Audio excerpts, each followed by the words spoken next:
Soy Carolina, porque mi mamá se llama igual. Soy fuerte, soy débil. Soy comunicadora social, aunque no soy muy comunicativa. Soy una mujer que decidió decidir sobre su propio cuerpo. Soy cineasta, soy la directora de este documental. Yo aborté.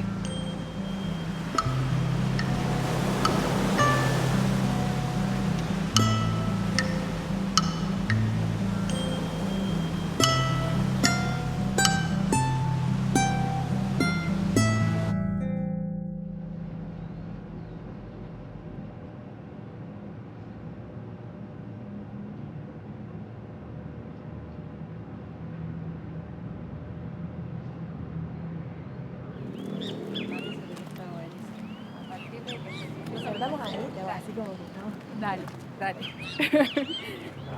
Tal cual, tal cual. Está bueno, siempre los cambios. Contame el contexto en el que vos estabas en el momento que tomaste la decisión del aborto. Me crié en un pueblo muy chiquitito de 3.000 habitantes y se llama James Cray. Después mi adolescencia atravesó una ciudad un poco más grande, bastante más grande, que se llama Villa María. Y vengo de una formación católica, de pueblo. Bueno, cuando me vine a Córdoba a estudiar, yo estaba full en Córdoba, era mi primer año de facultad, estaba a pleno conociendo un montón de cosas, seguía haciendo teatro, ya había empezado a ser alfabetizadora. La cuestión que en toda esa movida también empiezo a tener mis primeras relaciones sexuales, ¿no? Claro. Y creo que en mi segunda relación sexual de la vida, no sé si no en la primera, quedé embarazada. Bueno, para mí la verdad que fue todo un suceso bastante complejo. En primer lugar porque para mí la idea de interrumpir un embarazo no existía como posibilidad, pero a la vez tampoco podía existir mi idea de ser madre.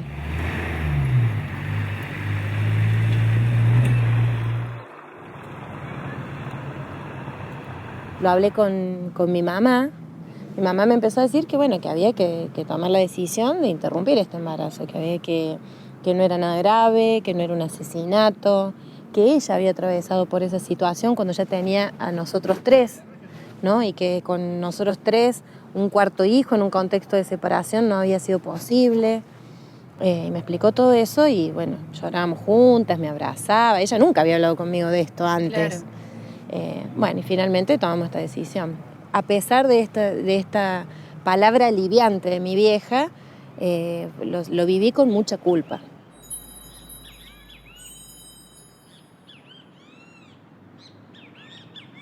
Y después de esa decisión de ir, que fui acompañada por el que era mi novio, salimos de ahí y al día siguiente empiezo a volar de fiebre, empiezo a estar a tener dolores en la panza que no me podía ni parar. En el hospital público me acostaron en una camilla y yo escuchaba de fondo un enfermero diciéndole a una enfermera: no la toques, esto es un aborto. Y así como estaba, me mandaron de vuelta sin ninguna solución y yo estaba muy mal.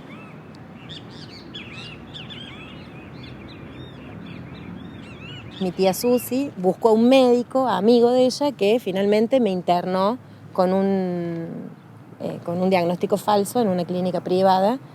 Y bueno, estuve a punto de perder mi útero, estuve internada más de 15 días, no podían bajarme el nivel de infección. La verdad que creo que fue el momento donde más creí que me podía morir en la vida, ¿no? Queridas, vení que te presento acá. ¿Qué hace? ¡Harta de frío!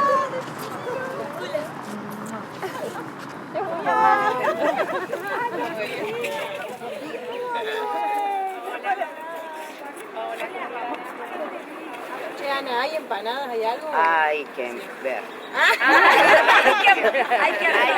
¿Cómo fue esa decisión de hacerlo público, el tema del aborto? Esa decisión, por un lado, privada y por otro lado política, digamos, ¿no? Sí, la verdad que para mí el hecho de hacerlo público fue toda una decisión, hasta te diría colectiva.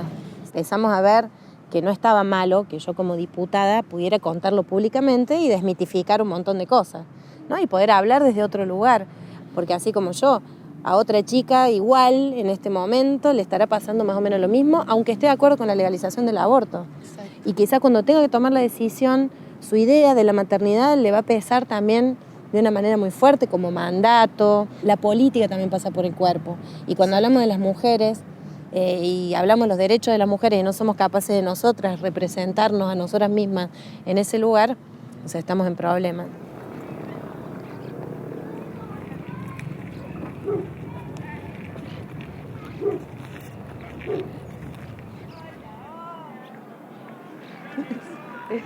Sí, claro.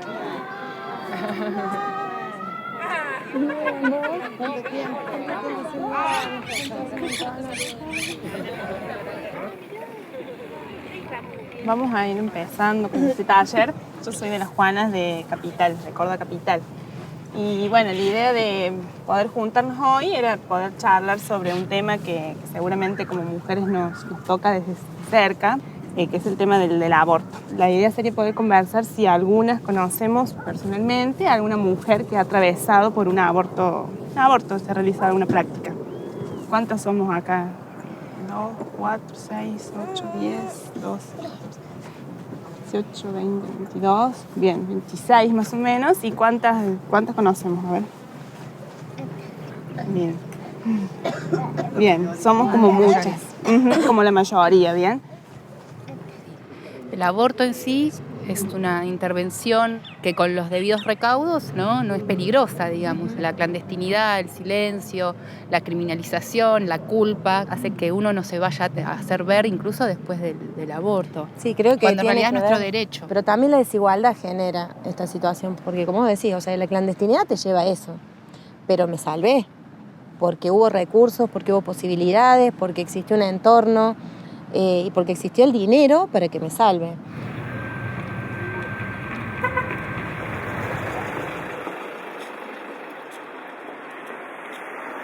El ejemplo que a mí me marcó totalmente a fuego, que fue que la hija de una mujer que yo alfabetizaba, que tenía creo que 1 o 2 años más que yo, en el mismo momento en que yo me salvaba, ella se moría en un aborto clandestino. Que seguramente no tuvo ni el dinero para el taxi para llegar de Barrio San Jorge al hospital público, al centro de la ciudad. Por supuesto, no tuvo el dinero para ir a una mujer que le practique el aborto, entonces se lo hizo con una aguja de tejer. Todo eso junto hace que tengamos, que permitamos el crimen de que 100 mujeres se mueran por año por una causa absolutamente evitable, ¿no? Y cuando uno lo dice y hablas de 100, pensás no te imaginas las caras. Ella está presente, aún sin nombre la nombro. Me pasó a mí en mi cuerpo y en el cuerpo de ella, que significó la vida de ella. Y en este sentido, ¿ustedes qué piensan del aborto? O sea, sobre esa idea de poder decidir sobre nuestros propios cuerpos. ¿Qué les parece? Mujeres tenemos el derecho de elegir lo que queremos para nuestras vidas. Y poder acceder a que sea legal, eso está perfecto. Es nuestro cuerpo, son nuestros deseos. Así como podemos decidir cuando tenemos ganas de tener un hijo, también creo que tenemos el derecho de decidir cuándo no queremos ser mamás. Está bueno que peleemos por el derecho a elegir y decidir sobre nuestros cuerpos, que son nuestros. Nuestros.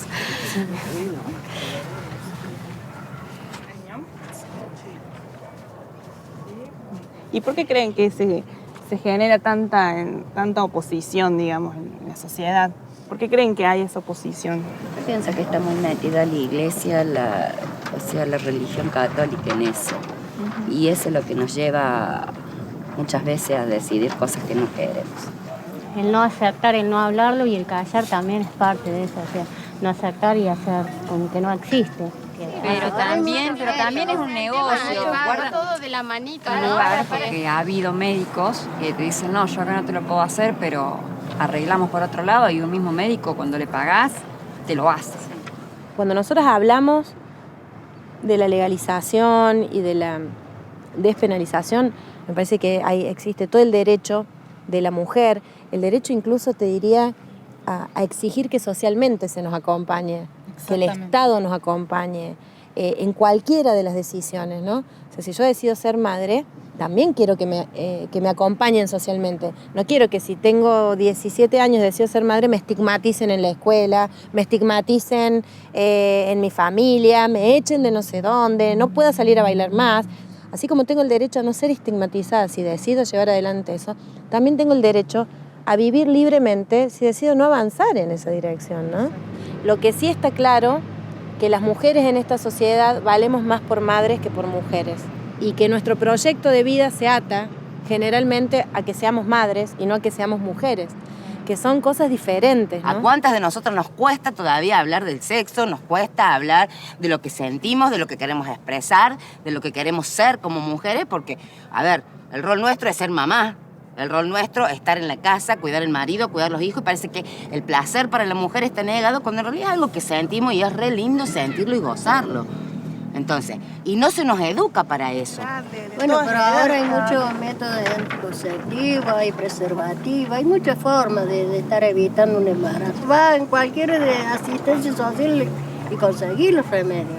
Sin embargo, siguen habiendo muchos embarazos no deseados. Y hay muchas razones también que llevan a una mujer a tener un embarazo que no desea. Me parece que nos tenemos que centrar en el hoy, en la cantidad de mujeres que recurren a un aborto ilegal y mueren a consecuencia de eso. Entonces, si vos legalizás la cuestión, seguramente vamos a salvar más vidas de mujeres que seguramente van a poder tener niños en el momento que ellas quieran tenerlo y en las condiciones que quieran tenerlo. No va a correr riesgo su vida ni su cuerpo en estos lugares clandestinos. La cuestión es hoy, la cantidad de mujeres que hoy mueren por abortos clandestinos. Hay una realidad. Esto está pasando hoy. ¿Cómo hacemos para salvar estas vidas? ¿Me entiendes? ¿Por qué tenemos que andar escondidas si nosotros podemos despenalizarlo, podemos legalizarlo y podemos hacer que esas 70.000 que terminan internadas puedan seguir para adelante? Cuando yo me realicé el aborto, yo pensé que era la única mujer en el mundo que me había hecho un aborto. Claro. Una chica vino un día, salió a la conversación, sí, yo me hice un aborto. Yo dije, Hay otra. hay otra, y lo dice. Entonces yo también, le digo, viste, como que ahí fue como la apertura. O sea, hay mujeres que ellas piensan que son juzgadas mal por ir a hacer un aborto. O sea, en mi caso, si a mí me pasara, yo sería la primera en ir. Y no por eso me van a juzgar que soy una criminal. Muchos dicen, no, todas las mujeres van a hacer un aborto. ¿Vos qué sabés? O sea, que hablas por el otro. Si en realidad yo soy la que decido sobre mí. Pero hablan por nosotras otros, que no tienen nada que ver. Eso lo decido yo. Lo decido yo. Claro, lo importante es eso, ir reconociendo que tenemos derechos y, bueno, hablarlo, no quedarse callado. Como decían, me acuerdo que me dice, cuando callamos, digamos, hay otros que están hablando por nosotros y decidiendo, sobre todo. Entonces creo que donde falta discutir esto, más que en la sociedad, es en el Congreso. Lo único que hace que no existan los abortos es que haya leyes de educación y salud sexual que funcionan y criterios de la maternidad más libres. Son muchas otras cosas, ¿no?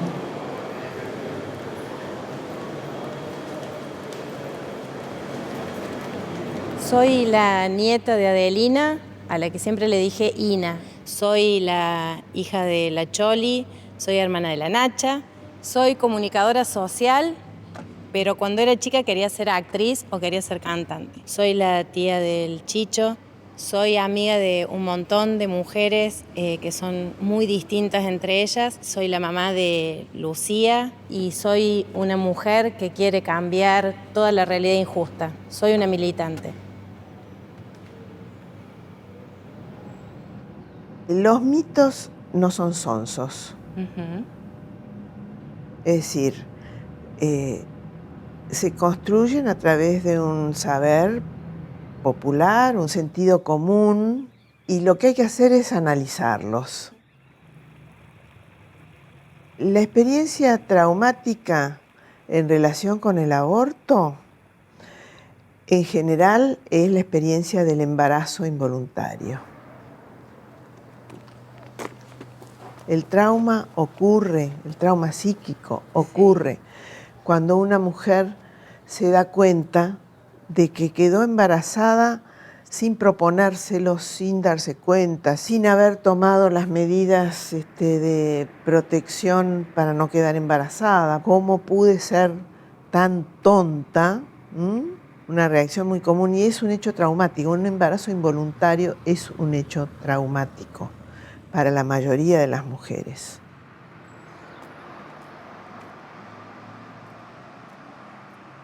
Todas esas operaciones de informarse, averiguar, ver de qué manera es mejor, son las formas de elaborar ese hecho traumático que fue el embarazo involuntario. Entiendo. Es decir, que la forma en que se realiza esta decisión frente a ese hecho traumático, cómo se procesa ese hecho traumático, muchas veces es llegando a la solución del aborto. Entonces hay muchas posibilidades de que un aborto se convierta en traumático porque se realiza en condiciones de estigmatización social, de penalización y criminalización, de riesgo para la vida. Un aborto siempre es un hecho significativo, crítico, digamos.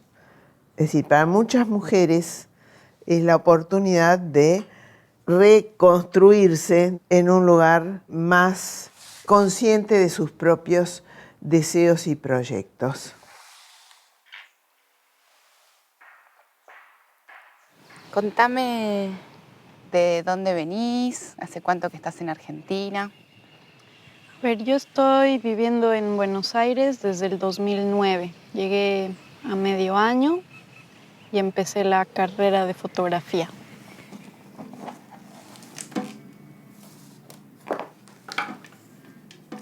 Doy clases en la Villa 21 de Barracas, donde trabajamos con adolescentes haciendo fotografía estenopeica. Estoy dando también talleres de estenopeica en el penal de Seiza, en la unidad 31 de mujeres, ¿no? El proceso fotográfico, o sea, está el revelador, el detenedor y el fijador, y en el momento en que metes el papel de la fotografía en el revelador, va saliendo la imagen, ¿no?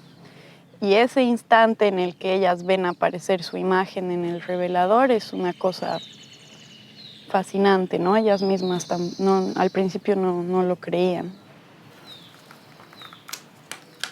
Además, en el penal obviamente no hay muchos espejos, ¿no? Entonces, al hacerse fotos de cuerpo entero, por ejemplo, son las pocas veces que se ven de cuerpo entero, digamos.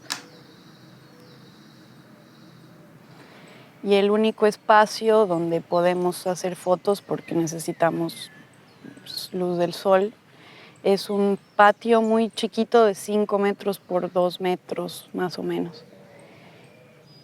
Y pasa que este patio está cercado por una reja. El otro día revelando, por cómo daba la luz a al papel que usamos, esa reja llegaba a un punto en que desaparecía, ¿no? Y solo llegaba hasta cierto lugar. Entonces con las chicas nos reíamos y nos imaginábamos que era muy loco porque era como pensar que ellas podían saltar la reja y eso se veía en el papel.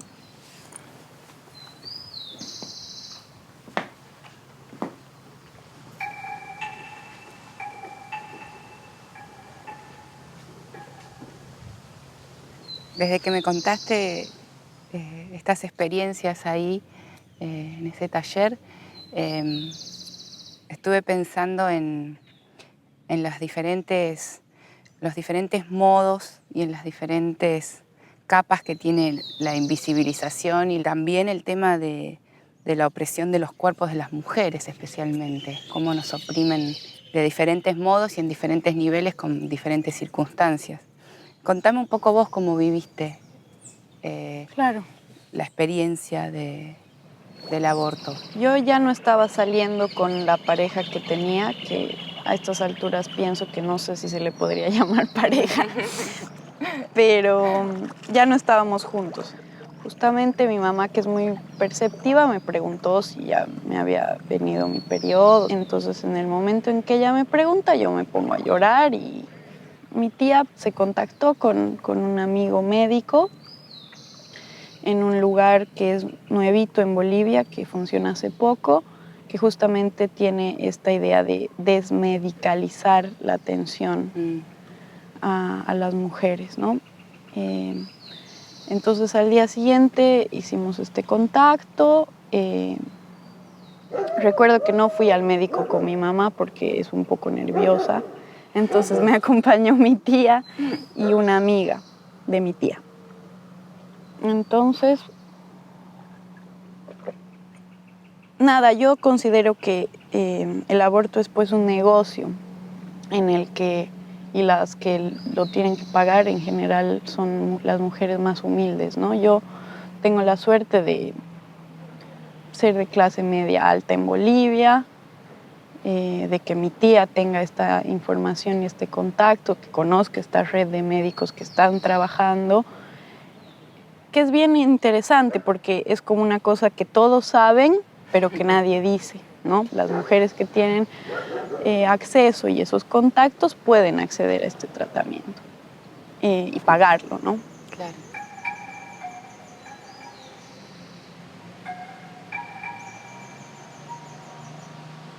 La médica me revisó, hicimos el examen de sangre, entonces yo le planteé que quería interrumpir el embarazo, ¿no? Me dijo, esto es ilegal, me acuerdo. Esto es ilegal, pero nosotros, o sea, lo hacemos y no tiene que salir del consultorio. Yo le dije, sí, perfecto, no pasa nada. Siempre creo que es presente esta ambigüedad de sí, lo hacemos, yo te acompaño, está todo bien, es tu decisión, es tu cuerpo, hacelo, pero... sí, ojo. Ojo, ¿no? Sí, aparte, digamos, estas iniciativas suelen ser privadas, suelen ser pagas, ¿no es cierto? Como, bueno, yo me lo hice en una clínica paga, igual ni siquiera me informaron, no me dieron ninguna explicación, ni me hicieron análisis de sangre, ¿no? Pero, y pagué un montón de dinero, pude pagarlo. Siempre son así, ¿no? Iniciativas de organizaciones, de ONG en este caso, o de privados que lucran con este tema del aborto. Cuando relacionamos tu experiencia con algún mito, lo relacionamos con este mito que dice que los abortos siempre traen trastornos psicológicos o problemas de salud a las mujeres, cuando no es así. Lo que trae trastornos psicológicos o trastornos físicos, digamos, es la invisibilidad, la clandestinidad. Dentro de mi familia, además, era bien interesante porque me acuerdo que mi mamá, mi tía y una amiga más sabían, ellas me acompañaron al médico y estaba todo bien, ¿no? Pero mi mamá no quería que mi hermano se entere, por ejemplo. Claro. Y le dijimos que yo estaba mal del estómago, porque una cosa así, ¿ves? Entonces, eso te lleva también a pensar que estás haciendo algo mal, ¿no? Claro. ¿Por qué ocultarlo? Además, al hombre, ¿no? Porque las tres sabían la historia y con lo que había sucedido, pero mi hermano no podía saberlo.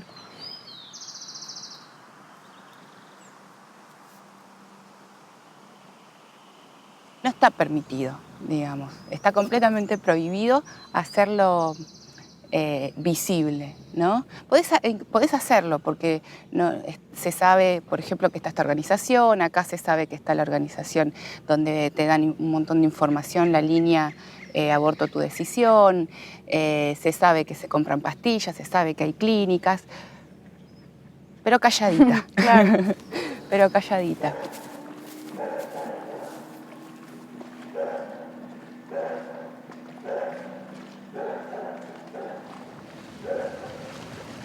En mi caso fue además, después del aborto, un largo silencio, ¿no?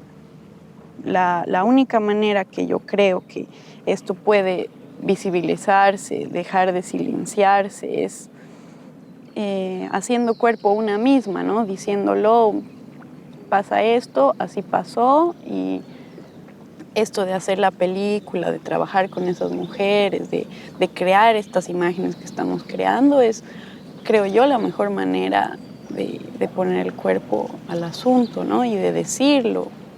El tema es que se sepa. Bueno, ¿vamos? Vamos.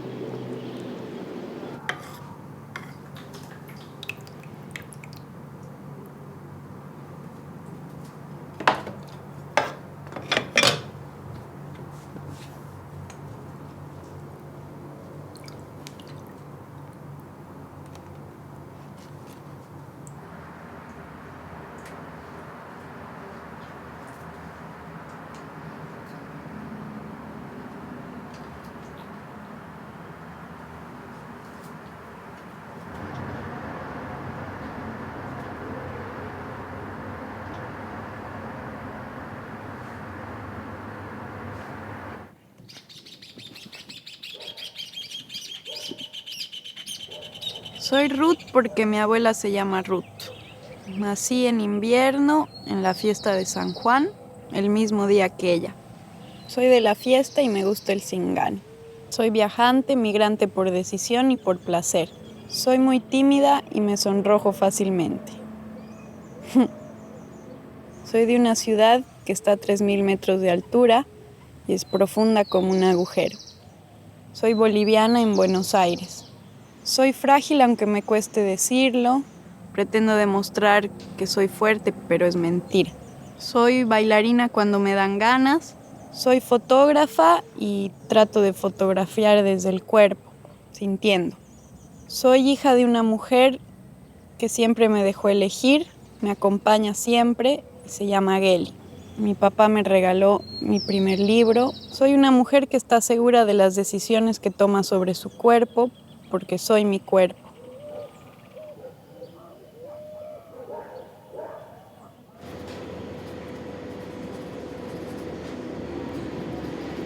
El discurso sobre aborto está estructurado sobre el método quirúrgico de aborto, ¿no? Que es un método que en condiciones de inseguridad es bravo, ¿no? O sea, como es un método que obviamente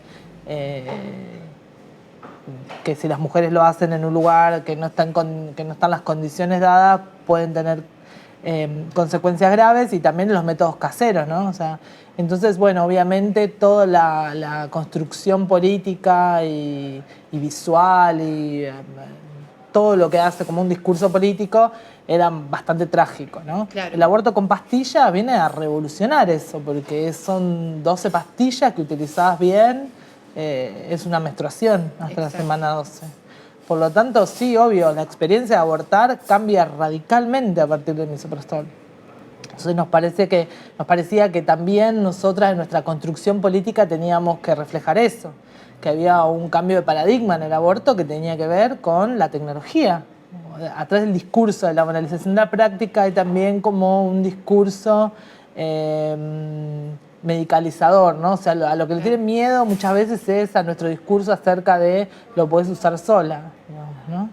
Pero el discurso lo podés usar sola es de la Organización Mundial de la Salud, no nuestro, que siempre nos reímos porque decimos que es rarísimo una lesbiana apoyándose en los discursos de la Organización Mundial de la Salud, que hasta hace 20 años decían que todas las lesbianas estábamos enfermas. Pero bueno, sí, lo cierto es que hoy una entidad conservadora como la OMS plantea que hasta la semana 9 por lo menos, pero hasta las 12 también, con más cuidados, una mujer puede utilizar sola las pastillas si tiene buena información. Entonces dijimos, bueno, nosotras necesitamos que todas las mujeres sepan esto para que aborten bien y para que el aborto deje de ser una experiencia traumática como lo es en muchos lugares por el no acceso a la tecnología y a la información, y que pase a ser otra cosa para que podamos hablar de aborto en otros términos. Eso implicaba la línea de teléfono, pero era poco, digamos, era poco porque nosotras seguíamos monopolizando, nos volvíamos como monopolizadoras de la información, claro. Que era justo lo que criticábamos. Entonces dijimos, bueno, hagamos un manual donde las mujeres comunes puedan ser multiplicadoras de esta información, lo tengan en su biblioteca y cuando viene una amiga que necesita abortar se lo pasen y puedan ellas mismas ser multiplicadores de esta información, que no dependan de la línea.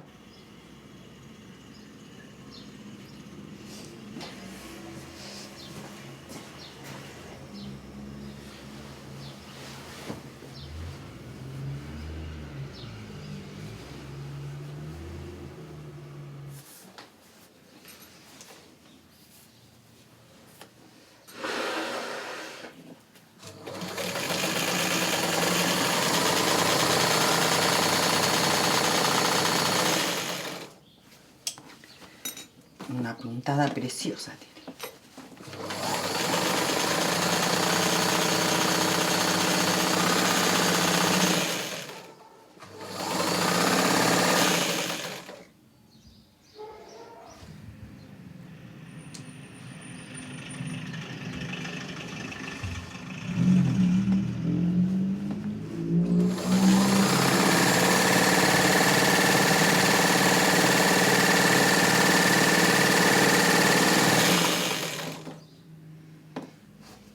A ver, con lo que tengo que hacer.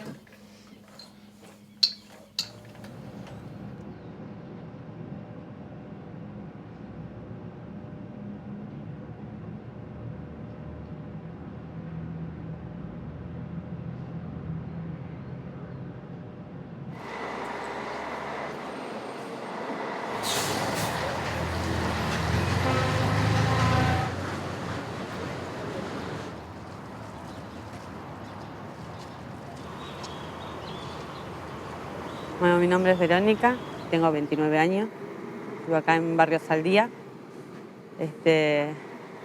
Bueno, te voy a contar más o menos mi historia, digamos. Yo tengo 5 hijos, quería saber de tener más hijos. Cuando me enteré de que estaba embarazada, no sabía qué hacer, me agarró una desesperación. Me acuerdo, me emociona. Está bien, y sí, te emociona. Es muy difícil estar ante un embarazo no deseado y te sentís muy sola.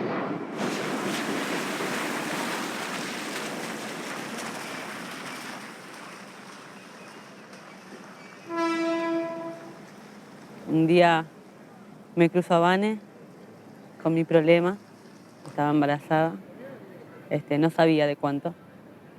Y me puse a llorar porque ella me preguntó qué me pasaba. Me puse a llorar, era casi un río de lágrimas. Le comenté que me había pasado, que no quería saber nada yo con tener otro hijo. No me sentía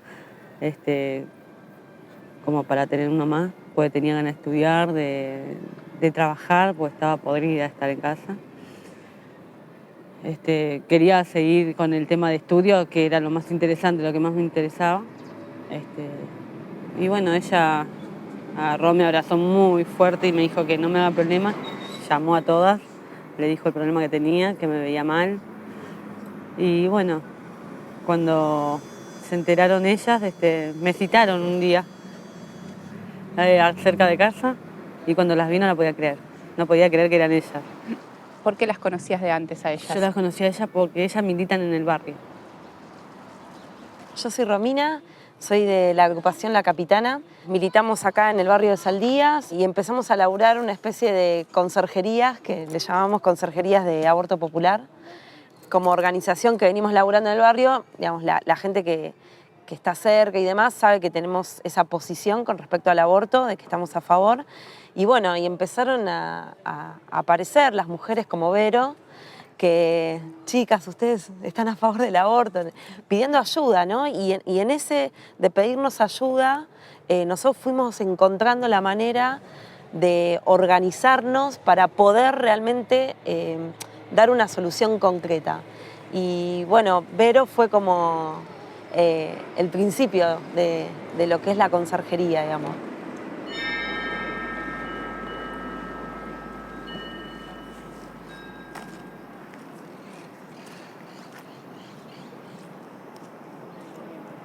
¿Cuáles fueron los pasos? ¿Te dieron información?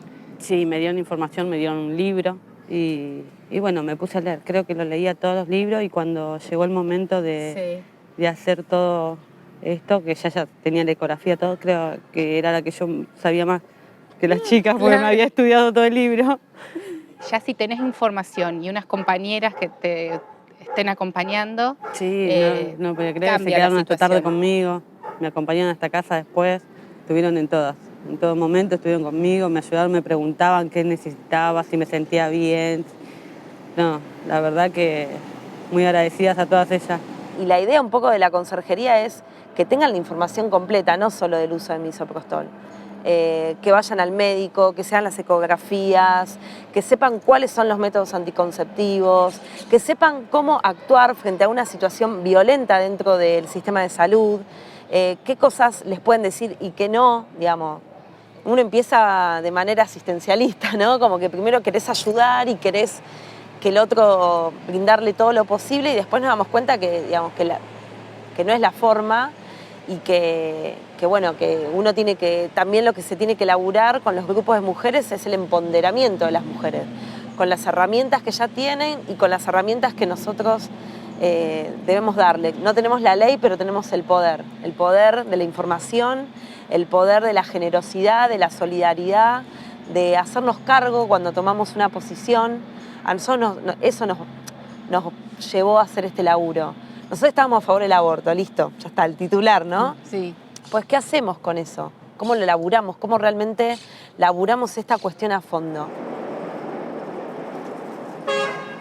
Después de la experiencia que te acompañaron y demás, ¿hiciste más lazos con el barrio, con otras mujeres? Sí, creo que fue algo que me cambió a mí el pensamiento, ¿no? Yo ahora es la militancia para eso. Sí, ayudé a una amiga,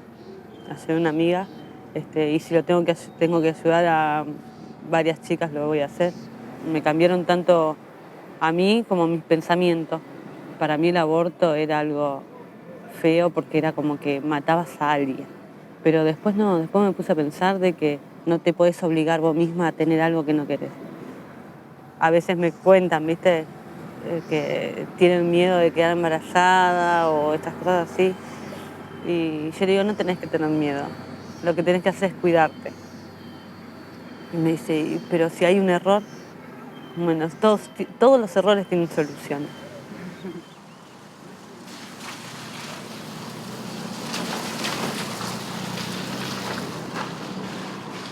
¿Qué le dirías a una chica, a una mujer que quiere abortar y no se anima porque no tiene información o piensa que es la única que quiere abortar? Primero, en principal, le diría que no tenga miedo, porque siempre las mujeres tienen miedo. Y que siempre hay alguien que confíe en las otras mujeres.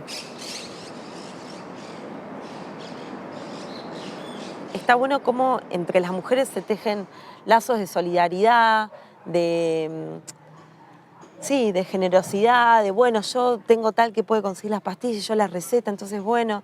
Y la idea también, además de pasar la información, es que nosotras como militantes no somos parte de esos barrios donde estamos. Nosotros vamos a militar y a brindar un servicio, una ayuda, pero la idea es que las mujeres de los barrios se empoderen, se hagan propia la información y sean ellas mismas las promotoras dentro del barrio de estas cuestiones. De estas y la violencia y otro tipo de informaciones también. ¿Vos crees que la ilegalidad del aborto afecta a todas las mujeres por igual?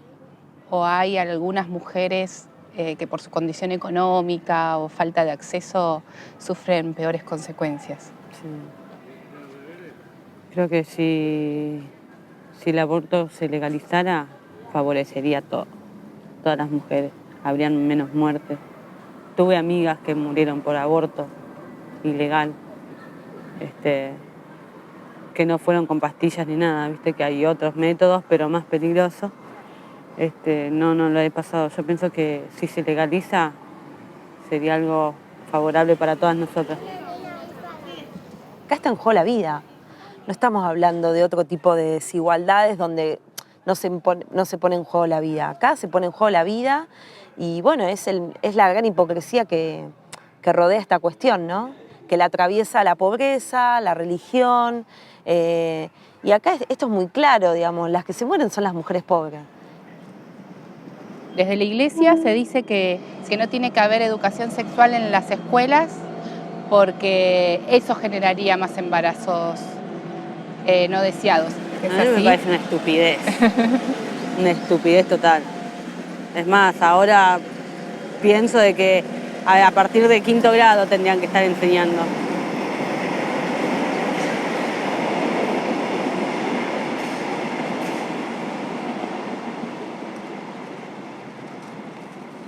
Cada una tiene su momento para ser madre.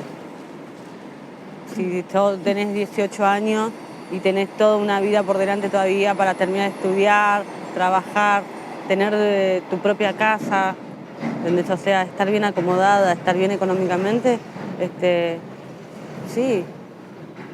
Después, cuando estés bien, podés tener todos los chiquitos que quieras. Le recomiendo 1 o 2, pero pueden tener todos los que quieran después.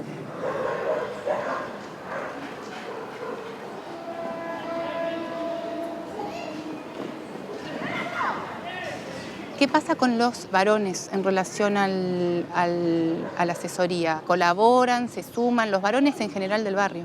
En general no. Tampoco está apuntado a que participen los hombres. No dice exclusión mujeres, pero tampoco creo que las mujeres se abren mucho más cuando no están los hombres. Y sobre todo porque salen cosas muy fuertes a partir de hablar del aborto. Se cuestiona la sexualidad, si realmente soy heterosexual o lesbiana o gay, digamos, se pone en cuestión muchísimas cosas. Si realmente las relaciones sexuales son consentidas cuando hay una relación, eso es algo muy fuerte, porque dice, no, bueno, es mi marido, pero yo no quería, pero... No, bueno, si vos no querés, no es una relación, es una violación. Por más que sea tu marido, sea tu novio. Y eso pasa en todos lados, sí, igualmente, no es una cuestión de clase social. Que también tiene que ver con esta construcción de sos mi mujer, sos mía, y yo hago con vos lo que quiero en el momento que quiero, ¿no? Y nos pasó en un taller que hicimos en Oculta, que una mamá cayó con sus hijos varones y amigos que tenían 14 años y les dijo, ustedes tienen que saber, porque mañana tienen que acompañar a una amiga o a sus novias y tienen que saber, ustedes no se tienen que borrar. Nosotros no lo podíamos creer porque los pibes estaban... Y eso me pareció genial, porque nosotros también somos responsables de las conductas machistas y patriarcales, también las reproducimos.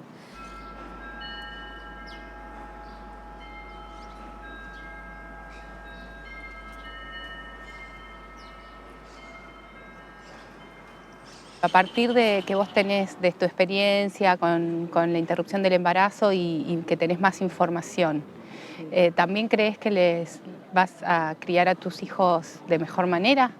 Sí, seguro que sí. Creo que a ellos, a las nenas más que todo, ¿no? Que son nenas, creo que sería un buen consejo para ellas sobre este tema. Creo que lo más importante es la confianza entre nosotras, las mujeres de casa. Y el varón también, ¿eh? El varón también. El varón creo que ellos son los que tienen un poquito más de confianza con la mamá. Pero sí, a todos les voy a hablar. Lo que es esto, lo que es la libertad de cada uno, la decisión que tengan cada uno de ellos, por el bien de ellos, para que se quieran un poquito más. Sí. Consideramos que mientras nosotros seguimos reclamando y queremos que haya una ley de aborto legal y gratuito, también en paralelo la situación te excede, porque las mujeres abortan y se mueren. Y eso no puede esperar a una ley. Hay una situación hoy. Sí creo que este es el contexto para luchar, para presionar, para militar esto, para sacarlo a la calle. Creo que hoy las condiciones están para eso.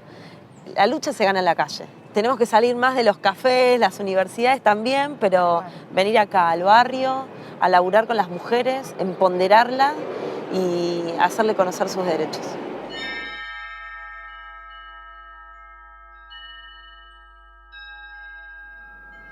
¿Y hoy sentís que sos una mujer más poderosa? Sí, tengo mis propias decisiones. Antes no. Antes me daba miedo de tener mis propias decisiones.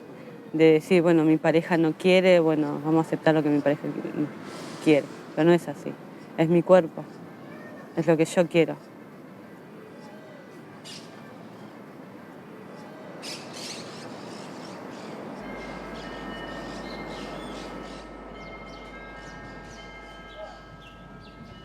Soy Verónica, tengo 5 hijos, defiendo los derechos humanos y de animales.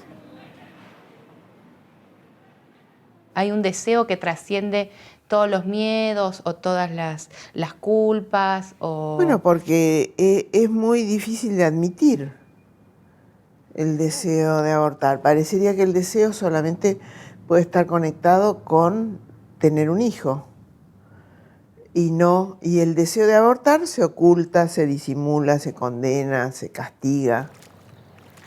Entonces, poca gente admite que desea abortar, pero es un deseo como cualquier otro, es un deseo de suprimir un hecho del cuerpo, como es un embarazo, porque interfiere con otros deseos y porque resulta como que pone en cuestión la identidad de una mujer en un momento determinado. A lo mejor en otro momento no lo pone en cuestión.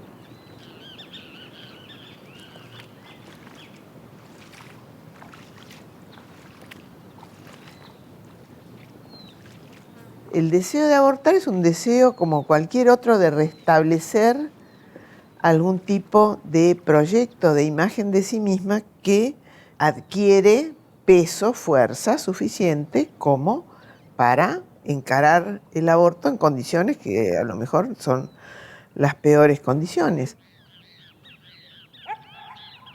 Porque es lo que vemos en las mujeres. De los alrededor de 500.000 abortos anuales en Argentina, no lo hacen en buenas condiciones y sin embargo afirman en el acto de abortar que eso es lo que desean.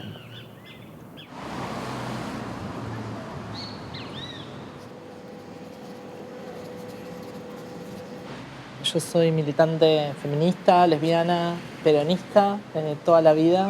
Mi casa siempre fue una unidad básica, así que... Y bueno, después de más grande empecé a militar en el feminismo y en el lesbianismo como una forma, una nueva forma de canalizar por ahí algunas discusiones o algunas demandas que quizás la militancia tradicional no tenía tan incorporada. En el 2008, a fines del 2008, se hace un festival grande, que se hizo un festival por el aborto legal, que organizaba la Campaña Nacional por el Derecho al Aborto, y ahí se contó la experiencia de la línea, la experiencia que nació en Ecuador, ¿no? Ajá. Ahí conocimos el proyecto y yo me acuerdo que estaba sentada con mis compañeras y siempre nos acordamos porque las miré y les dije, chicas, ese proyecto legaliza el aborto. Bueno. Para mí era como... Y así que a partir de ahí empezamos a trabajar y a armar el equipo para poner en marcha la línea que arrancó en julio del 2009. Empezamos a atender el teléfono. Yo pienso en cuáles son las características más importantes que aportó a la temática del aborto la mirada lesbofeminista, digamos. El tema de la autonomía, el tema de pensar el aborto sin estigma, de pensar que el aborto no es un drama. El drama del aborto es como el gran titular del feminismo heterosexual para nosotras y nosotras queríamos ponerlo en discusión. El aborto para nosotras no es un drama, es algo cotidiano, es algo que tiene una multiplicidad de experiencias atrás. Para algunas habrá sido dramático, por supuesto, para otras habrá sido liberador, para otras habrá sido un hecho más. Trabajar sobre eso y desmitificarlo. También, bueno, hablar sobre cómo nosotras empezamos a hablar del orgullo de abortar, que es como un concepto que armamos a partir de pensar el orgullo LGTB, de decir, bueno, uso mi cuerpo y reivindico mis prácticas y reivindico las prácticas de mis compañeras que se murieron o que la pasaron mal o que pasaron por esa situación y no la pueden contarnos. Para nosotras era muy importante poder visibilizar el deseo, digamos. Exacto. Porque si una mujer aborta es porque también lo desea. Y puede ser dramático, pero también hay deseo. Exacto. Y poder pensar en el deseo de abortar es algo que está vedado. Digamos, ¿cuál es la experiencia que yo tuve en los 4 años en los que participé en la línea? El drama se les presenta en el momento en el que se enteran de que están embarazadas y no querían, porque ahí es donde hay un montón de cuestiones que entran en conflicto. Su sexualidad, la relación de poder que tienen con su pareja, la poca información que manejan. ¿Qué es lo que pasa con ese médico que siempre las atendió muy amablemente? ¿Qué pasa con las instituciones? ¿Qué pasa con su escuela cuando es adolescente, no? Cuando el embarazo es no deseado es donde se presentan una multiplicidad de situaciones. Pero cuando esa misma chica logra canalizar ese deseo de abortar y logra abortar, es muy feliz.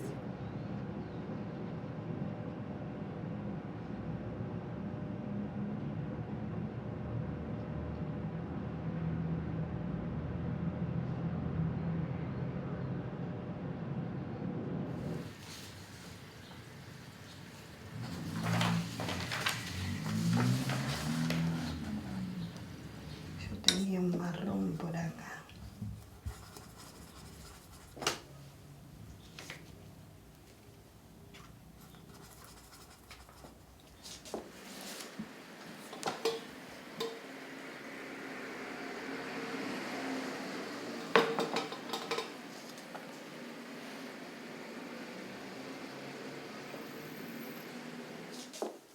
Yo, bueno, no he nacido en Bahía, no soy bahiense, pero me empecé a desarrollar, a estudiar, así grande como soy, pero me gusta estudiar. Bueno, empecé también a trabajar en telar, lo que ya había aprendido en Buenos Aires, en fin, a pintar, y lo más importante, ya que soy abuela, veterana, ¿no? Soy abuela relatora por la dignidad y la memoria en las escuelas medias de Bahía Blanca. Preparamos, escribimos un poco, ¿no? Porque es todo acerca del genocidio contemporáneo de la Argentina, ¿no? Sí. Yo soy especialista en familia y parejas y trabajo en mi consultorio y además soy docente universitaria, así que, bueno. Me gustaría que me cuenten la experiencia de cada una en relación al aborto. ¿Dónde fue? Si fue en Buenos Aires, en Bahía, y un poco del contexto.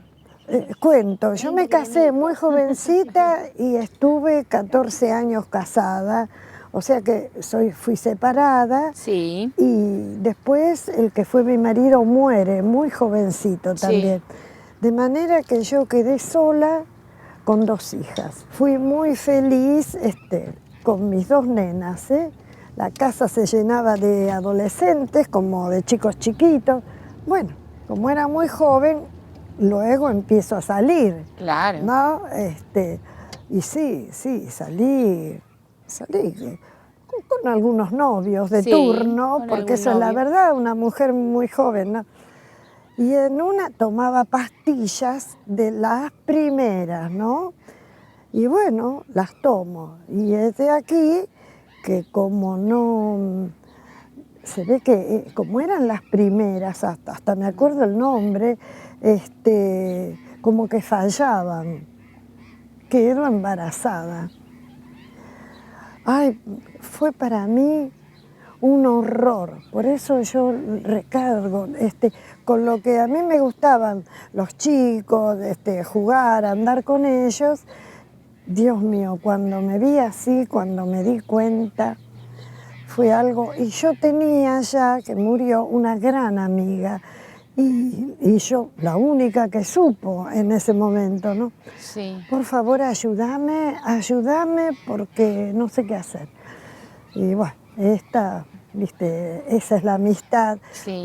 Me llevó a un viejo médico de Avellaneda, yo vivía en San Telmo, y bueno, con unos nervios espantosos yo, porque en serio que había miedo, temor, de todo. Sábado a la tarde, no había nadie en el consultorio. Y lo único que pensé, vida mía, ayúdame, y pensaba en mis nenas, en mis nenas, en mis nenas. Y así fue. Y sin anestesia ni nada, de nada, porque tanto no le podía pagar yo, ¿qué le iba a pagar? Y estaba tan bien que me volví en colectivo yo. Qué tira chiquita, bueno, y cómo las abracé. Bueno, pasé un tiempo largo sin novio. A mí lo que me pasó es que yo hasta el momento que me realicé el aborto tenía un malestar generalizado que nunca había sentido en mi vida, pero con vómitos, mareos, pero una cosa terrible, un asco. Y desde el momento que también que pude abortar, más allá de que, bueno, yo estaba un poco dolorida y demás, sí, un poco de susto, inmediatamente se terminó todo. Sí. O sea, hacía 2 semanas que no comía y llegué, bueno, eso fue a la noche y pude comer, o sea, digo, habla de lo que el propio cuerpo incluso está pidiendo, ¿no? Claro. Vos tenés una decisión tomada y el propio cuerpo te la hace saber.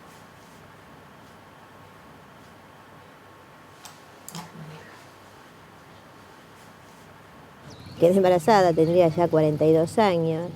Bueno, primero no podía creer, segundo digo, no puedo tener tanta mala suerte. Y hubo como un momento, ¿no? Yo primero que pensé, oh, yo ahora que tengo los chicos más grandes, pero ni en pedo volver a empezar otra vez, yo me muero. Pero hubo como un momento bueno, ¿qué podemos hacer? ¿Qué sé yo? ¿Que sí? ¿Que no? Y es increíble, fue definitorio, vino a cenar a una noche a mi casa mi hermana, que en ese momento tenía el nene que tenía 1 año.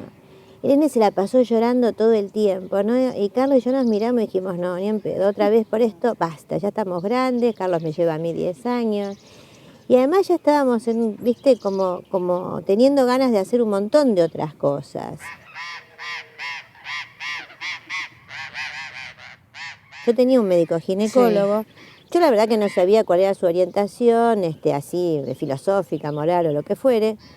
Y le digo, no, mira, estoy embarazada y voy a abortar. ¿Vos me podés recomendar a alguien? Porque yo en Buenos Aires estaba acostumbrada a que hacían los médicos los abortos. Claro. Y este desgraciado, tratando de manipularme de una manera muy, muy jodida, da vuelta del escritorio una foto que él tenía con su familia, con su mujer y sus hijos, y me dice, ¿ves? Estos 2 últimos no fueron planeados. A lo cual yo le pregunté, a mí qué me importa tu vida personal, yo soy tu paciente, así, digamos, no me vas a ayudar. No, yo no puedo. Bueno, listo, está bien, no te das problema. Yo el aborto me lo hago igual. Te hago una pregunta, ¿vos pensás denunciarme? O puedo venir a verte después que me lo haga para que me ordenes una ecografía. No, por supuesto, que bueno, listo, te agradezco los servicios. Y todavía me acuerdo lo que nos costó, que para ese momento era una fortuna, ¿no? Uno dice, bueno, yo tuve la plata para pagarlo, que obviamente sí es una ventaja. Claro. Pero a la vez sí, vos estás pagándole a un tipo que te dice que es médico, a un tipo que dice que es anestesiólogo, ¿viste? En realidad, no, al estar clandestinizada, al estar invisibilizada, te quitan la voz. Claro. Y la voz es lo que te permitiría decirle, bueno, usted es médico, ¿dónde se recibió? ¿Cómo estudió? ¿Qué me va a hacer? En mi época, ¿quién no se lo hizo? ¿Qué mujer no se lo hacía en una forma casera? Así terminaban, ¿no? Verdaderamente, a mí no me preguntó nada. Me revisó, bueno, sí, toma la pastillita, todo en la misma tarde, ¿no? Y yo no le pregunté nada, lo que sí tenía miedo, pero tenía miedo no por lo que me pudiera pasar. No sé, pensaba mucho en mis 2 nenas que eran toda mi vida, ¿no?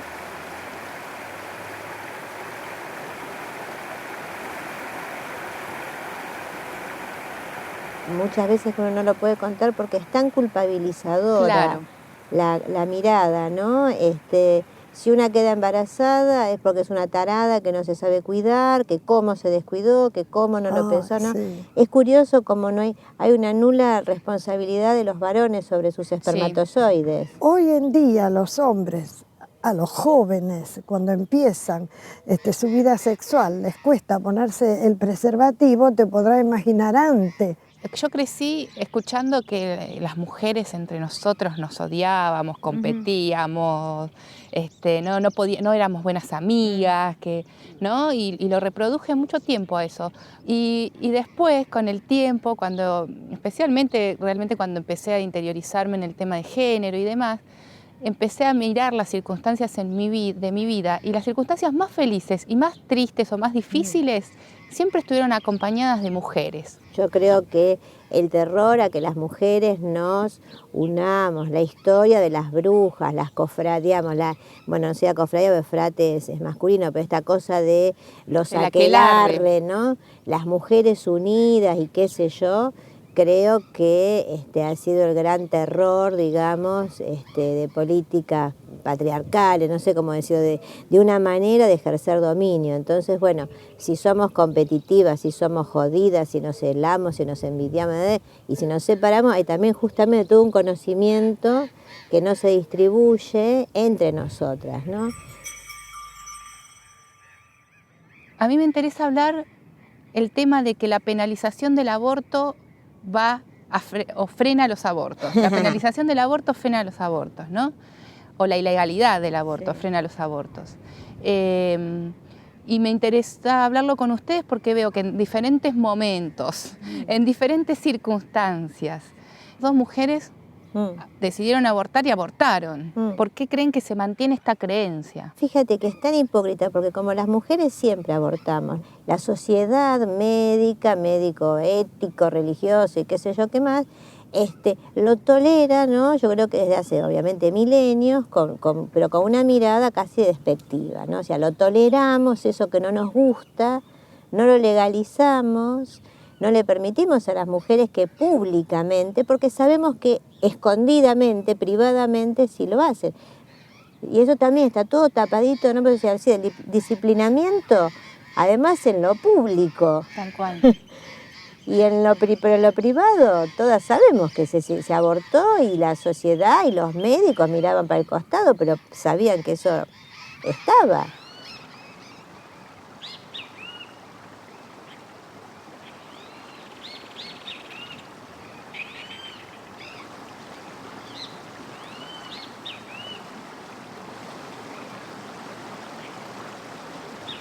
Soy Gladys Sonia Panizzi, madre de Ketty y Sonia. Soy Ketty porque así lo decidí, aunque me pusieron Silvia Catalina. Soy la hermana de Sonia, que más que hermana es una amiga. Soy hija de Gladys y Freddy. Amo la vida, la naturaleza, el aire puro. Concibo la vida haciendo, aprendiendo y luchando por lo que me parece justo. Desde chiquita me gusta decidir sobre mí misma. Brego para que cada mujer aprenda y sea dueña de su cuerpo. De Gladys, mi mamá, aprendí lo mejor, luchar por ser libre. Soy la mamá de Facundo y de Paula y la compañera desde hace 27 años de Carlos. Se puede estar casada y ser libre. Se puede ser madre y ser libre. Tengo 78 años.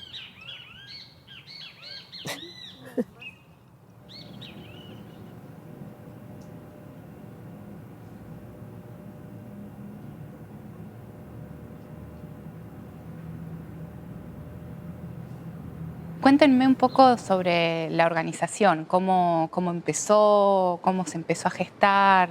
Con Cristian empezamos un poco a rodar esta propuesta mediados del 2009, un poquito antes, y nos enteramos de una convocatoria que había en su momento en Capital, de un espacio que se llamó Varones por la Equidad. Y bueno, nos pareció interesante esta propuesta de acercarnos a un espacio, digamos, que trabajara masculinidades o que trabajara, digamos, en el involucramiento de los varones en esta agenda. Y decidimos empezar a iniciar un proceso similar acá. Así que ahí hicimos un volantito nomás, salió una primera reunión y de esa primera reunión la proyección de un primer taller.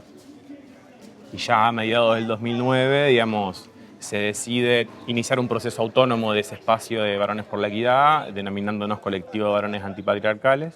Yo particularmente me empiezo a acercar, digamos, a algunos de estos temas a partir del encuentro de mujeres del 2003, que fue en Rosario.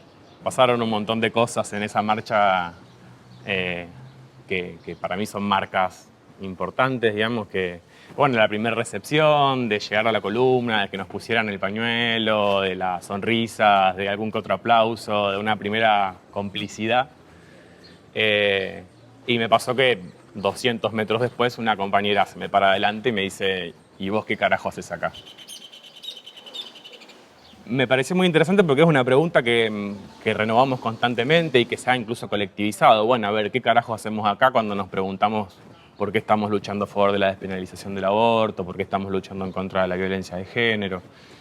Y tiene que ver un poco con, por un lado, hacernos cargo, digamos, de que existe una sospecha en torno a la participación de los varones en estos temas y que esa sospecha está fundada en el rol histórico opresivo que hemos cumplido y que todavía cumplimos. En ese sentido, nosotros no nos victimizamos, digamos, en estas ocasiones, sino que tratamos de escuchar qué es lo que nos están diciendo cuando nos están haciendo esta pregunta.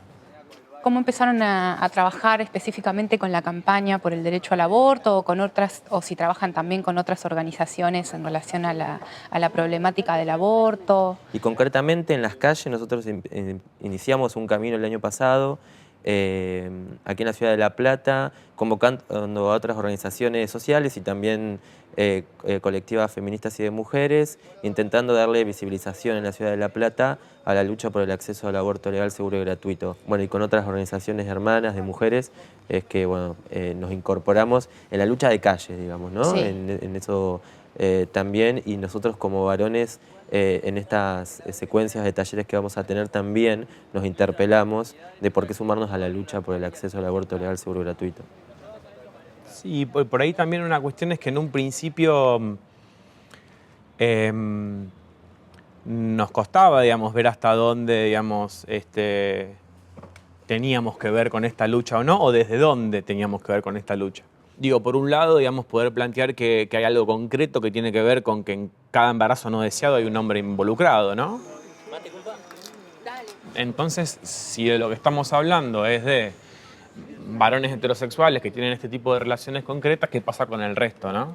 Entonces decimos, bueno, más allá de cuál sea la práctica sexual de cada uno de nosotros, hay un rol que cumplimos en este sistema que hace que tengamos que revisarlo y problematizarlo y desnaturalizarlo, digamos, para que se alteren esas relaciones de poder estructurales, más generales, digamos, que generan esta imposibilidad de decisión, no solo sobre el aborto, digo, sobre tantas cosas, digamos, que las mujeres no pueden decidir cotidianamente, digamos, por el lugar de poder que ocupamos los varones. Claro.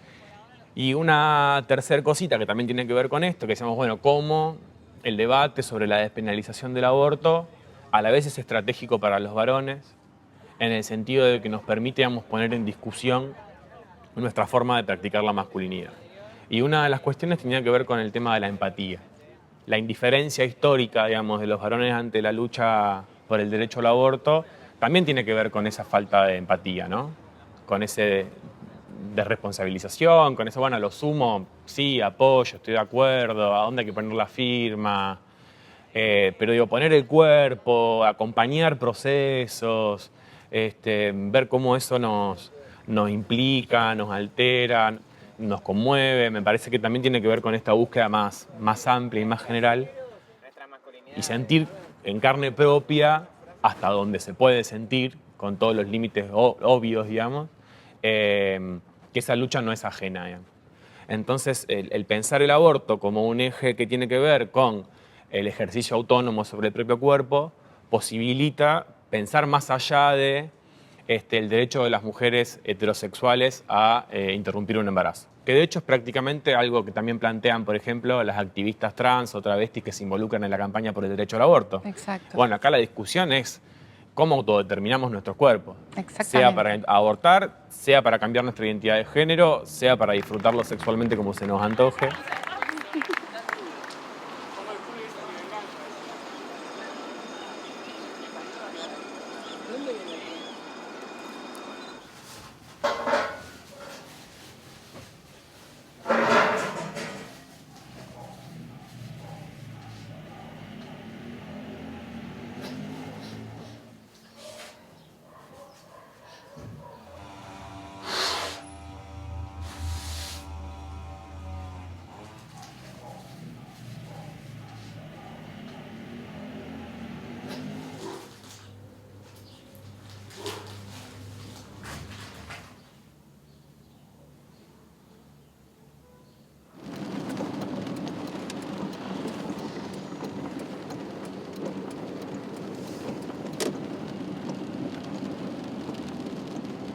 El nombre de la campaña es Campaña Nacional por el Derecho al Aborto Legal, Seguro y Gratuito y surge en el año 2005. El proceso asambleario que vivió este país en el año 2001 permitió que muchas compañeras feministas en esas asambleas plantearan la necesidad del aborto legal. Y quiero marcar algún hito más, como es el Encuentro Nacional de Mujeres del año 2003, donde se hace la primera asamblea por el derecho al aborto legal, seguro y gratuito, hasta que en el 2005 nos juntamos en la ciudad de Córdoba, hacemos la primera reunión nacional de la que participamos alrededor de 70 organizaciones. Ahí nos ponemos de acuerdo en dos cosas fundamentales. la necesidad de pelear por un proyecto de ley, el eslogan de la campaña: educación sexual para decidir, anticonceptivos para no abortar, aborto legal para no morir. Decirte que la campaña, bueno, tiene como rasgo distintivo en relación a lo que pasaba antes con esta pelea, que es federal. Se instala en alrededor de 17 provincias del país con distintas características. Los grupos, no somos grupos que hacemos de la misma manera activismo y política, pero que nos nuclea la necesidad de pelear articuladamente para que esta ley sea posible en el Congreso. Creo que la campaña marca un antes y un después en esta lucha que ha puesto en la agenda política este tema.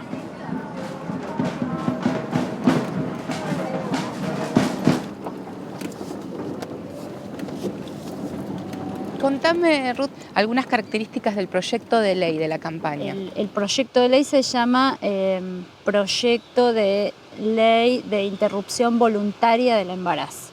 Lo que se condensa es pensado en la decisión de la mujer hasta las 12 semanas de gestación y que todos los hospitales públicos y las obras sociales deberán garantizar esta práctica.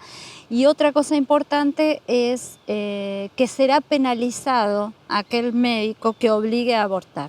La campaña tiene una forma organizativa que es a través de reuniones nacionales que hacemos una vez al año, le llamamos plenarias nacionales. En ellas participamos activistas de todo el país. Y definimos allí las líneas centrales de trabajo sobre la base de que tenemos un proyecto de ley que también fue construido por esta campaña y eso también nos pone en un lugar de mucha independencia política, porque es el proyecto de ley que esta campaña sostiene y que algunas diputadas o diputados aceptaron presentar al Congreso.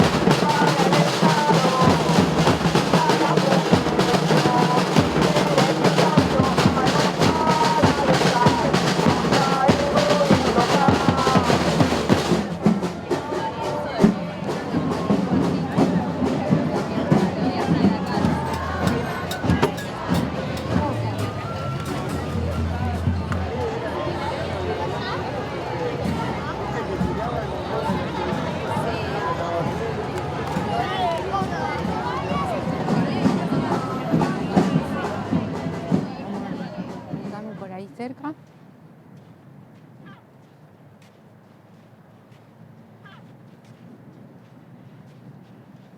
Me pesan los zapatos de la arena. Te metiste hasta la suela, mami. Eso porque estás livianita, ¿no? Gracias a Dios.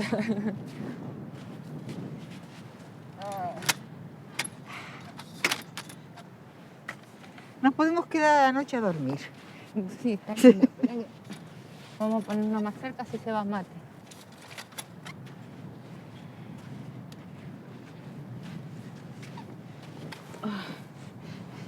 No me puedo sentar.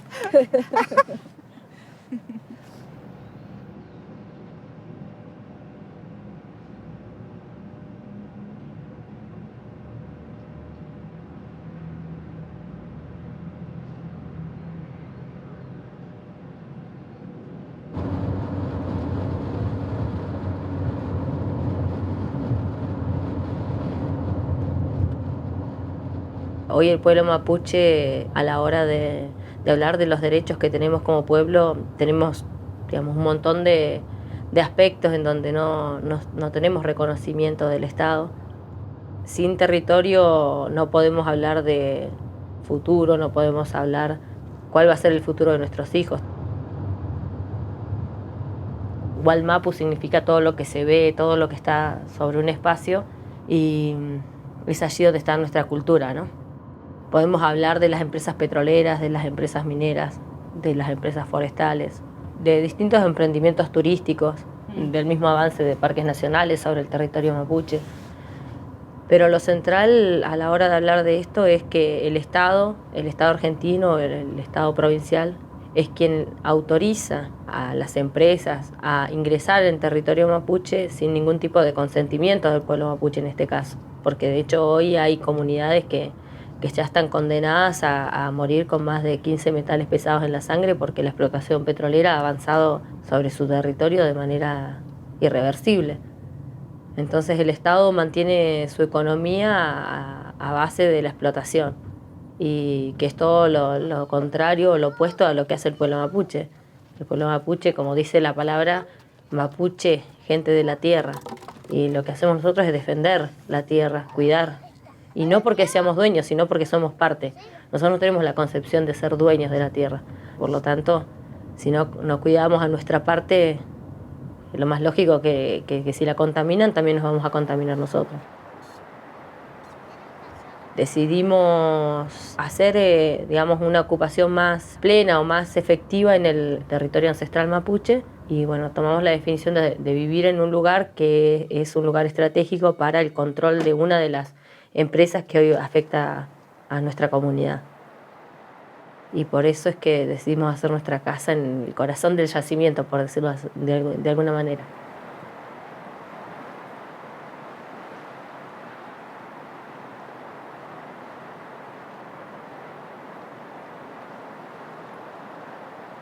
Ayer hablábamos con Ruth del tema, ¿no?, de la tierra, en relación a cuidar el medio ambiente y demás. No están lejanas de las luchas de las mujeres, digamos, en el sentido que hablan también de cierta libertad y autodeterminación, que en el fondo es lo mismo, ¿no? Quería preguntar un poco, ahora entrando puntualmente en el tema de nuestros cuerpos, si me podés contar un poco de tu experiencia con el tema de la interrupción del embarazo y de la decisión de elegir libremente sobre tu cuerpo. Uh-huh. Bueno, no sé cómo contarlo, ¿no? Pero en definitiva me enteré de que estaba embarazada. No quería quedarme embarazada porque estaba tomando anticonceptivos. Pensé que iba a ser, porque en realidad, o sea, yo tengo una pareja estable y o sea, era de mi compañero y pensaba que iba a ser con ese embarazo. Pero bueno, después decidí que no podía seguir con ese embarazo por cuestiones personales que no, digamos, no podía en este momento quedarme embarazada, y tomé la definición de abortar. De interrumpir el embarazo. No me conflictó esa decisión, porque en realidad no es que puse como excusa nada, sino que puse en la balanza, digamos, algunas cosas, mi familia, mi situación, mi realidad, y bueno, también lo que quiero hacer, ¿no? Y bueno, ahí me conecté con las compañeras de la revuelta, que nos conocemos obviamente del ámbito de la lucha, quizás de distintos puntos, ¿no? O de distintas formas, pero que nos conocemos y nos reconocemos por el camino que venimos transitando en la provincia, ¿no? En la provincia del Neuquén. Y bueno, le pedí asesoramiento para saber cómo hacerlo, para hacerlo de una manera segura. Sabía la forma, todo eso, incluso había buscado en internet, todo, pero en realidad no tenía nadie que... O sea, vos necesitas en el momento de querer abortar, y más cuando el aborto no es legal, necesitas que alguien, más una organización que te asesore, que te dé seguridad a vos de cómo de lo que vas a hacer. Porque en realidad yo había tomado la definición, pero lo que me causaba muchas dudas era cómo hacerlo, porque es ilegal. Claro.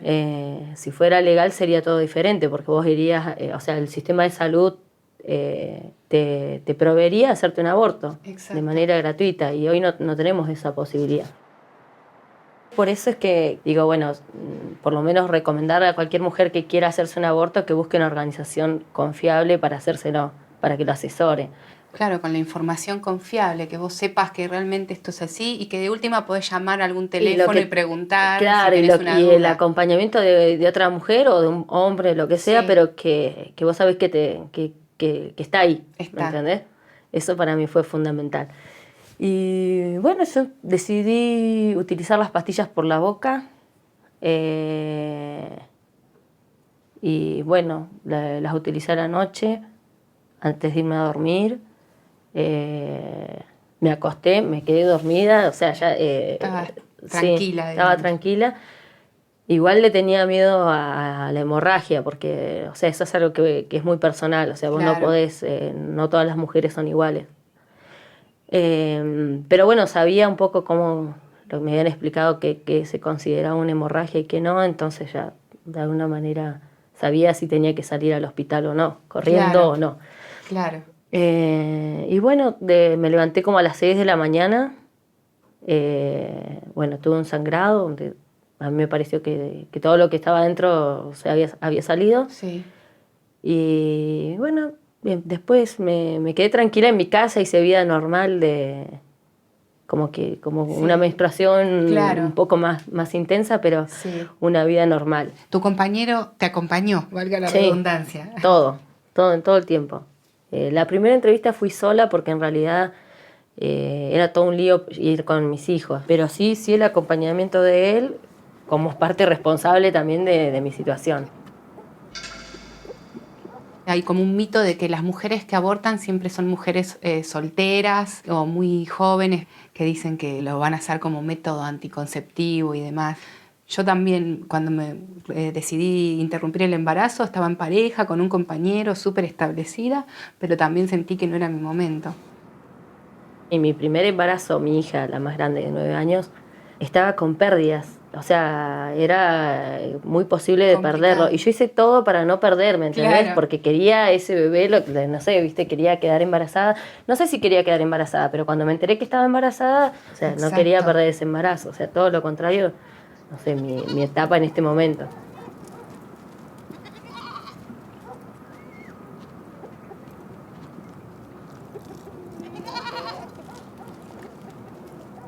Soy Relmu Ñanco, soy mapuche, soy mamá de 3 hijos, soy defensora de los derechos del pueblo mapuche, amo la libertad y la libre determinación.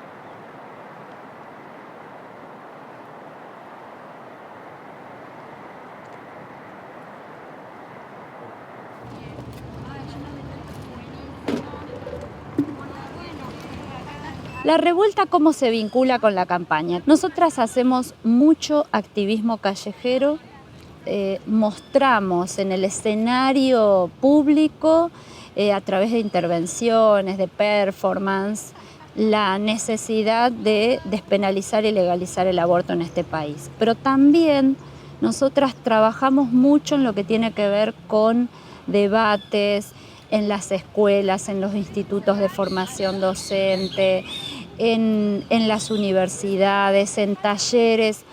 Y después hay una cosa que para nosotras es fundamental, que mientras reclamamos la ley y hacemos activismo, acompañamos a las mujeres que deciden abortar. Tenemos lo que se llama un servicio al que denominamos Socorro Rosa, que informa a las mujeres que quieren interrumpir un embarazo cuál es el método seguro para hacerlo. Si bien no es un servicio de la campaña, porque es una característica particular de la revuelta, se inscribe también en un contexto de posibilidad. Este servicio es posible en un contexto donde aborto dejó de ser una palabra impronunciable. ¿Y qué pasa con Neuquén? ¿Cuál es la reacción en relación a ustedes cuando hacen las intervenciones y en general, digamos? ¿Cómo? Y somos peligrosas porque andamos por la vida marcando lo que es difícil de oír, porque mostrar la misoginia, el racismo, el heterosexismo que tiene la sociedad y que encarnamos quienes vivimos en ella, aunque hay quienes lo ponemos en cuestión, lo problematizamos, como decimos nosotras, lo queremos dinamitar.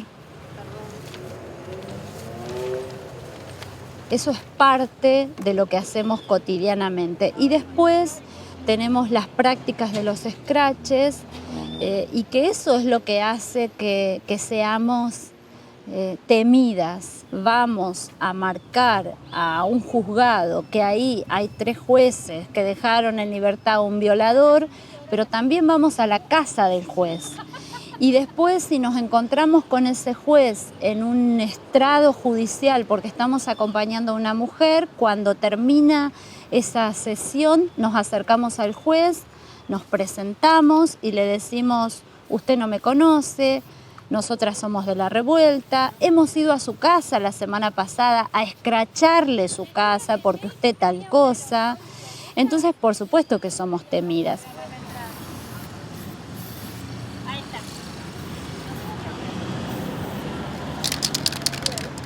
Lo otro es estar ahí, esto de acompañar, claro, estar, y es estar ante el asesinato de Carlos Fuentealba reclamando justicia, y es estar en los 24 de marzo, y es estar en los reclamos para que Sanón sea expropiada, es estar con el feminismo en en una serie de luchas que para nosotras son importantes, para ¿no? poner el cuerpo, ¿no? Exactamente.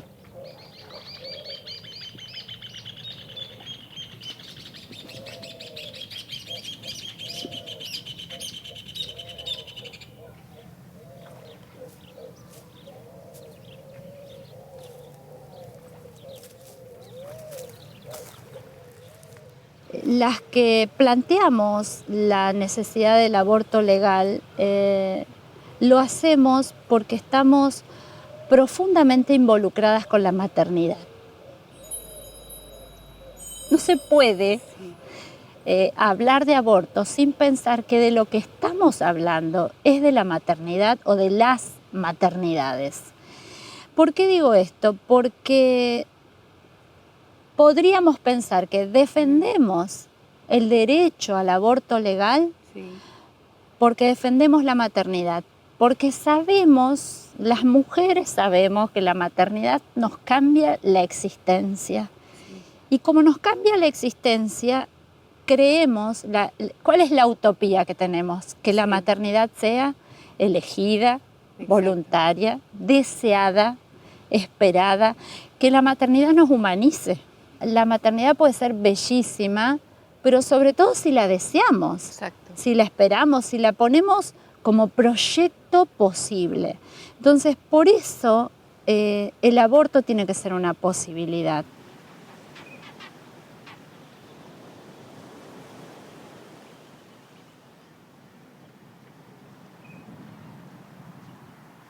¿Y a qué edad viniste, Ma, vos acá? 15 años, 15 años. ¿A los 15 años? Sí. ¿Con papá viniste? Sí. A Piriqui lo tuviste a los 17, me dijiste.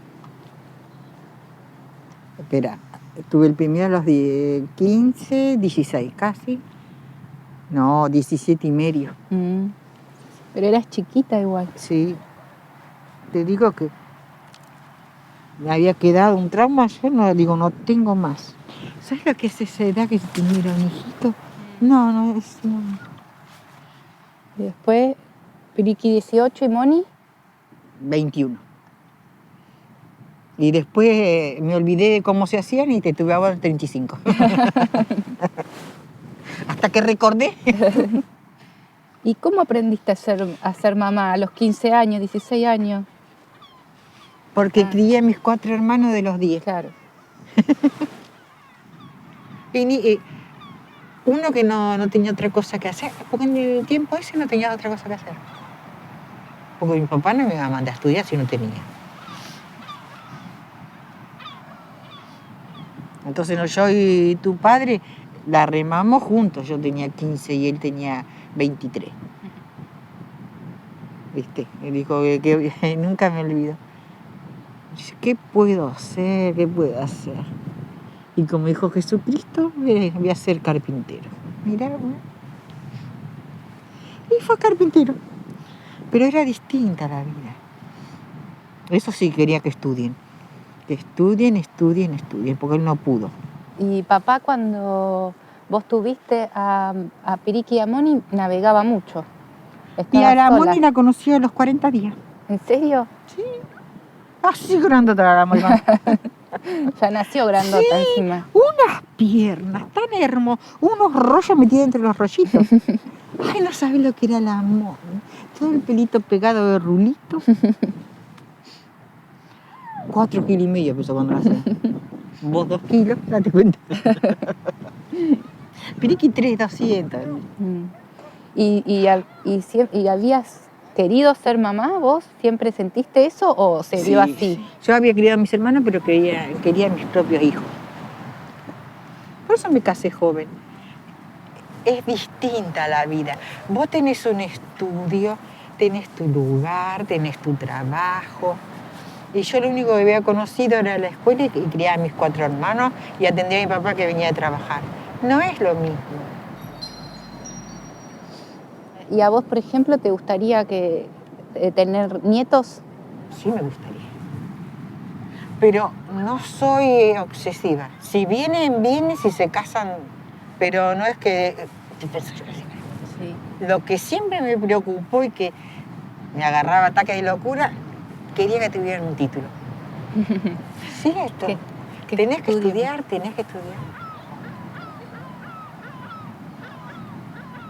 Yo siempre te quería contar algo. Hace unos años yo había quedado embarazada, pero no quería tenerlo. Y decidí interrumpir el embarazo. Sí. Porque sentí que tenía otros proyectos. Sí. Yo no lo veo mal. No estabas preparada. Yo los hubiera tenido, lo hubiera criado. Pero, ¿y vos?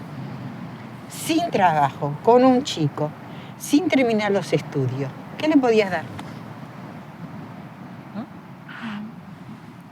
Sí, yo en ese momento como que no te lo pude contar, porque Claro. no sabía cómo ibas a reaccionar vos. No, yo no hubiera reaccionado mal. No. Porque primero quiero que ustedes se realicen. No. Yo crié a mis hermanos, y después los seguí criando, crié a mis 3 hijos. Pero yo soy madre, me gusta ser madre. Quería venir y contártelo y compartirlo, porque en ese momento sentí que no ibas a entender. Sí, te hubiera entendido igual.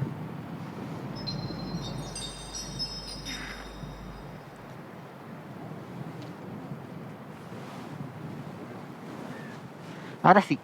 Bueno. No sé si queda para un mate.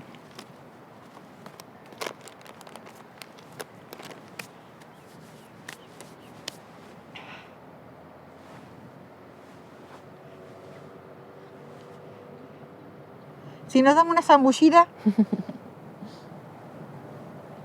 Me gustó haber hablado con vos. Ah. Estás con los guantes. Ah, yo tengo guantes. Vos no tenés. No, pero yo nunca usé guante. No.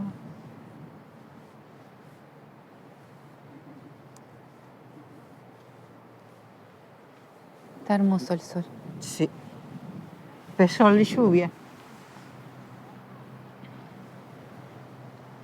Nunca puedo usar guantes yo. ¿Te molesta?